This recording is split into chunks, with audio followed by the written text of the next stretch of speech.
Welcome, everybody, to Quick Hits from the Bret Boone podcast. I'm Rich Herrera, along with Bret Boone, as we recap what we've seen in the first couple games of the American League Championship Series and the National League Championship Series. So, Booney, let's get right to it. ALCS, you had a great interview with Bruce Bochy over the weekend talking about coming back to baseball, getting back into the game. And he said, I thought this team was going to be pretty good when Chris Young talked about it. But right now, the Rangers undefeated in the postseason, and they've got the world champions on the ropes, up 2-0. What's been the key so far for the Texas Rangers? It's unbelievable, Rich, the way they've turned it around since the way they finished the season, losing not only losing 3 out of 4 to the Seattle Mariners, but the last game of the season, 162. They lost that game to lose the division, and Houston kind of snuck in the back door. And I talked to Boch about it, and I said, Boch, how do you feel where you could go home, sleep in your bed tonight, have home field advantage, not have to play the first round, or get on a plane and go play Tampa Bay? And he said, Booney, man, after that win, I was so mad at my guys. Only the way only Bruce Bochy can phrase it and get away with it. But they took care of business and went to Tampa Bay, took care of them. They find themselves, like you said, undefeated in the postseason, winning the first 2 games against Houston. I think it's far from over, though. It's far from over, but what a good start that they had. The whole series, the Dusty versus Bochy, Max Scherzer's back on the roster, John Gray's back on the roster, who they've been missing for a while. And who did they hand the ball to the first game is Montgomery. He trusted him that much. With all the success Evaldi's had, Montgomery's been that silent guy over there at the trade deadline, the kind of the second piece that's really done a great job. He pitched great last night. Okay, so let's talk about Montgomery. Took care of business. Let's talk about Montgomery for a little bit. Comes over to trade from the St. Louis Cardinals. Had been with the Yankees before that. Why is he locked in? What is it about what he's doing right now? Is there anything different, or is it just he's at the right place in the right time and he's locked in for this team? Yeah, I mean, he went to the Yankees, traded him to the St. Louis Cardinals. There wasn't bad blood, but at the same time, Montgomery, I don't think was happy. He didn't feel appreciated in New York. Went to St. Louis, did a great job for St. Louis. St. Louis, obviously, this year they had a rough year, and he was expendable at the trade deadline. He was a piece that was sought after. Well. And remember, he wasn't the one that everybody was talking about. They were talking about Scherzer at the trade deadline. Right, it was Scherzer. And the one thing about this Texas Rangers team, out of the 12 teams that made the playoffs, this Texas Ranger team, their weak link is their bullpen. They were 11th in the American League this year, bullpen-wise.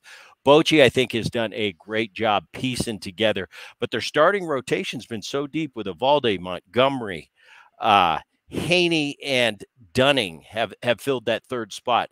And what I want to get to about this series that's so important, yes, Texas is up 2-0, but you're in a 7-game set. A lot of the front runners, a lot of the best teams in baseball, the Atlanta Braves of the world, the Los Angeles Dodgers, the 100-win Baltimore Orioles, all eliminated. Top 5 teams had the top 5 best years, were eliminated early.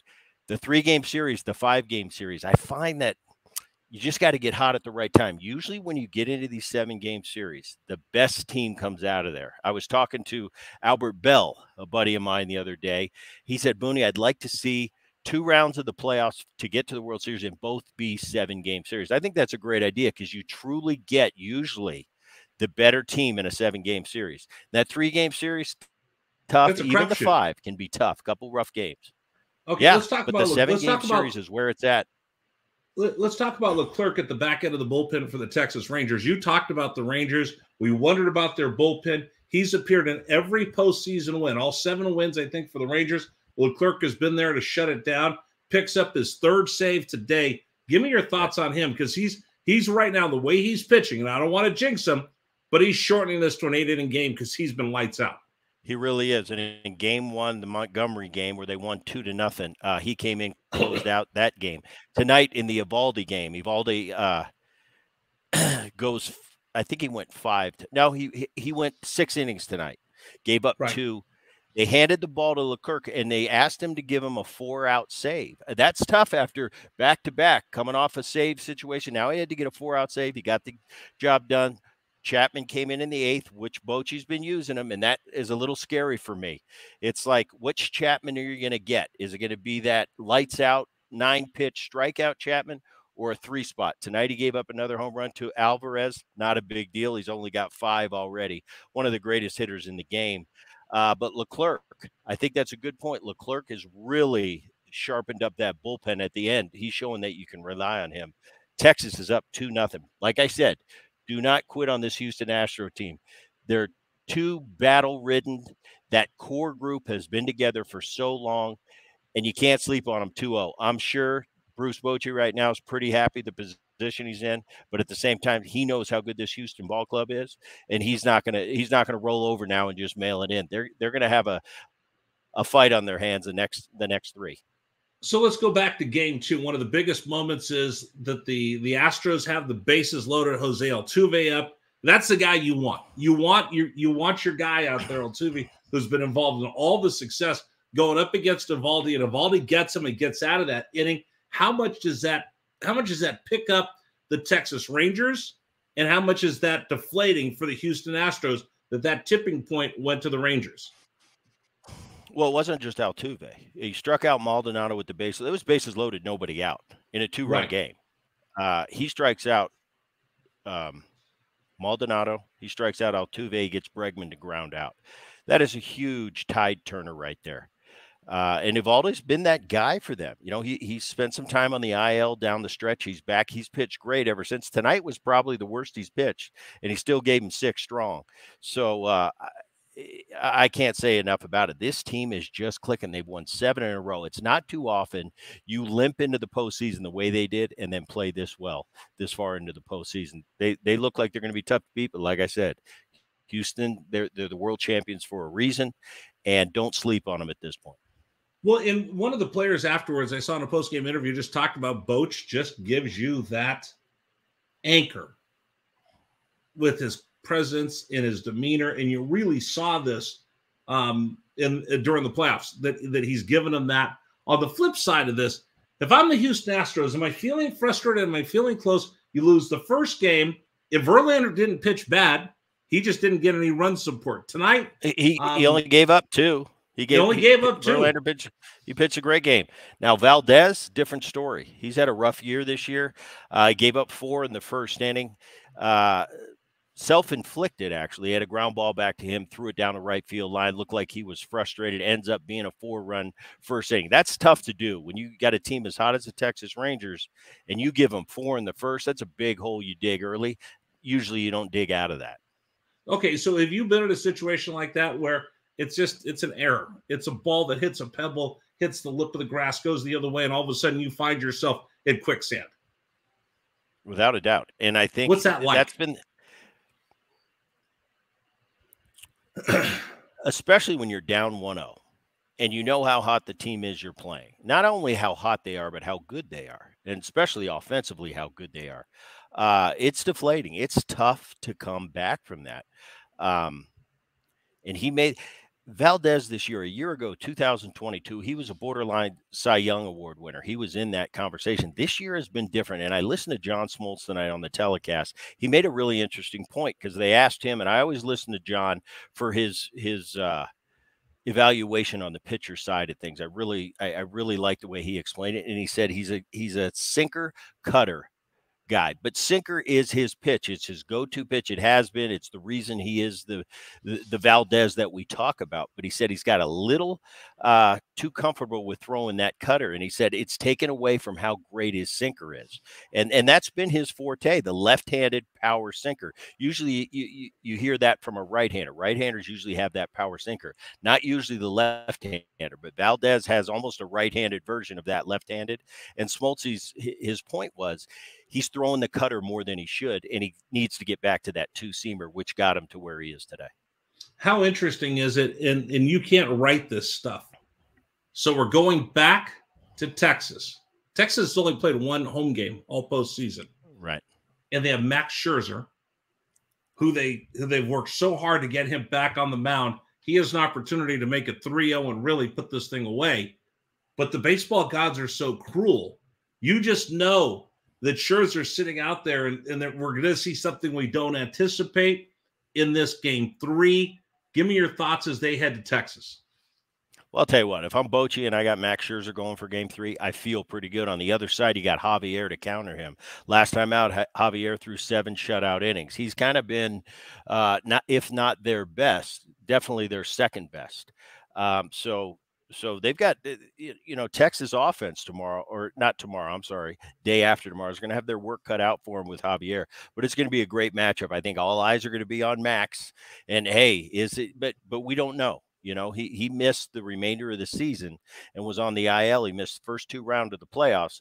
We talked about him in the second series Texas played. He was like a caged animal walking up and down that dugout. And knowing Max, he's going to do anything he can to be out there. But is he the Max Scherzer we're used to seeing? And how long will he go? Exactly.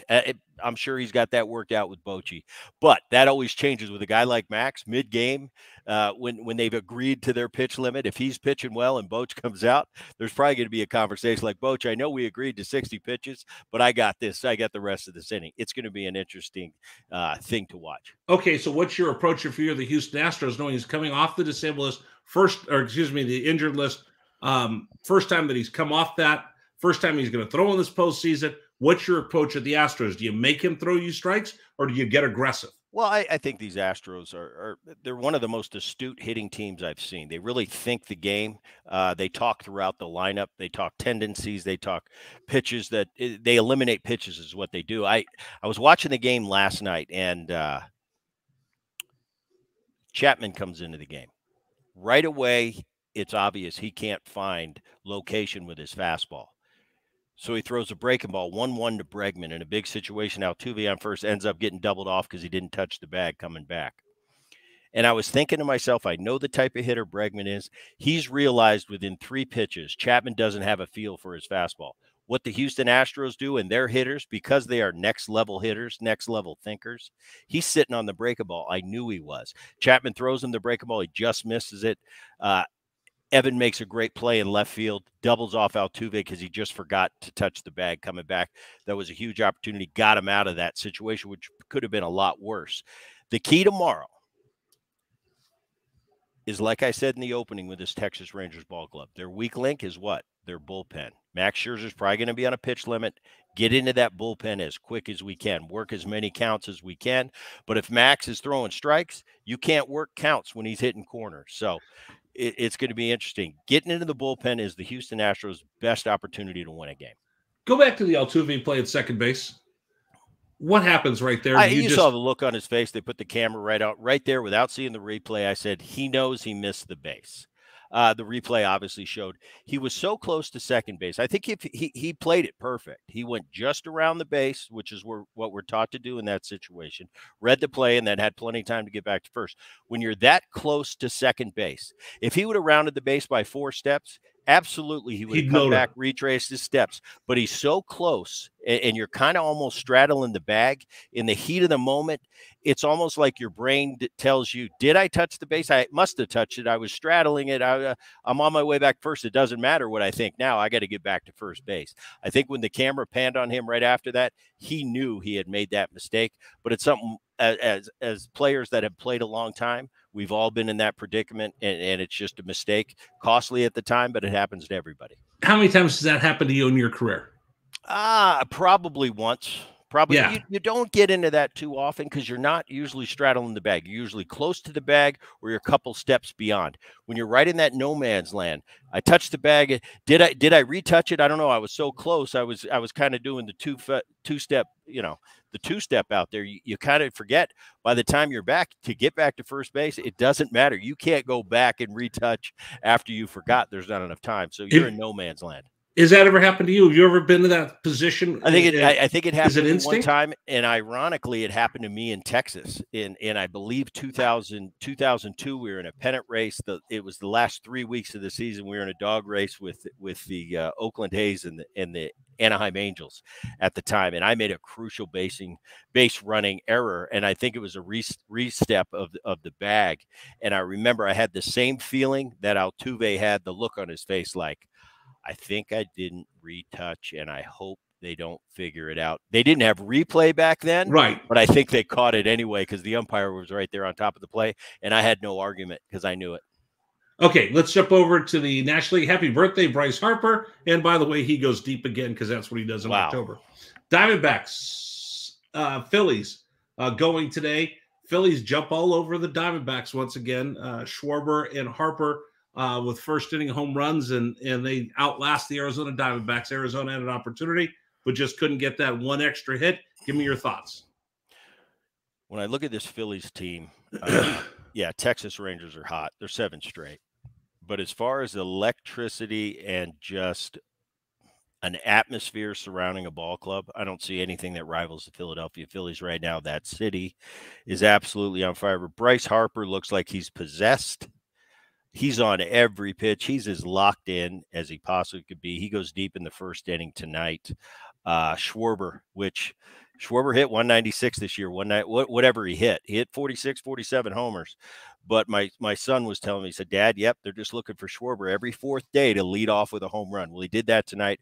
Harper followed.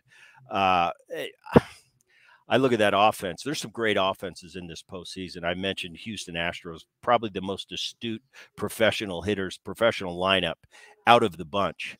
Texas was the #1 offense all year in the American League.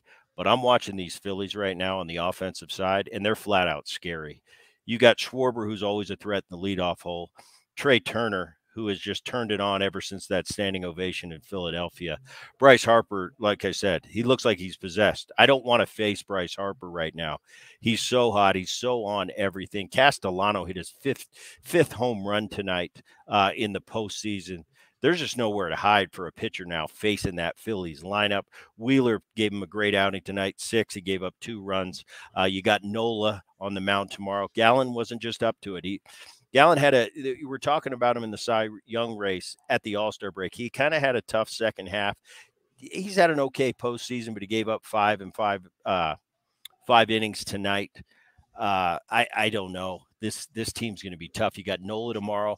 And then the sneaky guy that nobody talks about, but I've been watching him for years now, especially in the postseason. This Suarez kid that's going to be pitching Game 3, he's really good. He doesn't have the notoriety of a Verlander, of a Max Scherzer, of an Evaldi, of a Wheeler. But he just sits quietly in that 3-hole, and I'm telling you, that guy's really good. I think the Phillies are just too deep. They're on a mission right now. It's going to be really tough for this Arizona team to beat this team in a 7-game series.